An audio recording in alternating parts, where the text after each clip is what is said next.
Good day.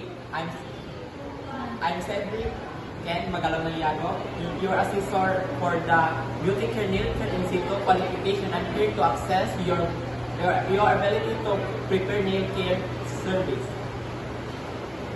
I acknowledge the presence of the tester's representative, Mark D. Gandon.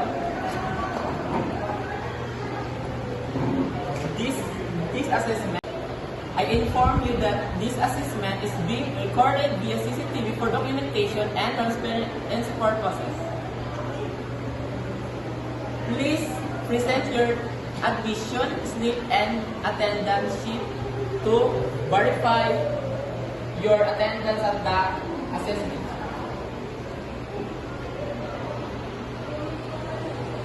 What? I introduce the purpose of the National Certificate in SIG and the outcomes-based education OBE approach used in this assessment.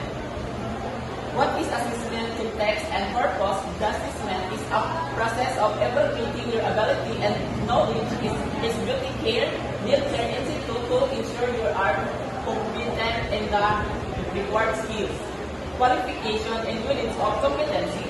This qualification consists of the following units of competency. First, perform manicure and pedicure.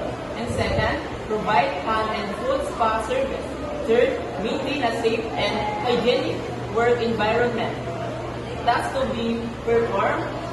The tasks to be performed in the assessment include doing manicure and pedicure, applying nail enhancements, following safety and health protocols.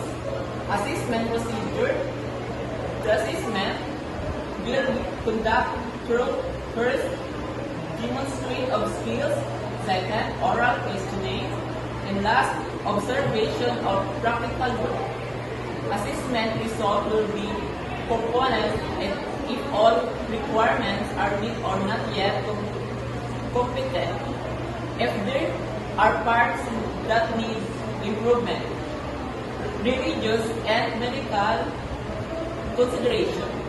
Do you have any health or religious consideration that should be taken into account during the assessment? Allowed adjustment. If you need adjustment to the assessment, please let us know so we can accommodate your needs. Do's and don'ts.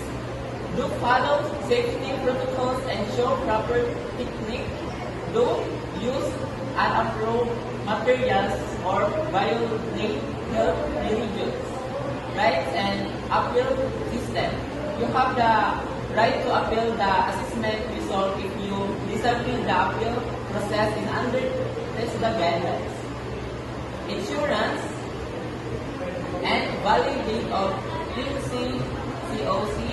Your national certificate is valid for 5 years and covered by insurance for accredited assessors. If you are not yet component, you have the option to undergo research and after retraining. Strict instruction follow. Use the official test screen sequence. Did not alter the required components. Customize according to the Beauty Care Nail Care Institute qualification. Thank you.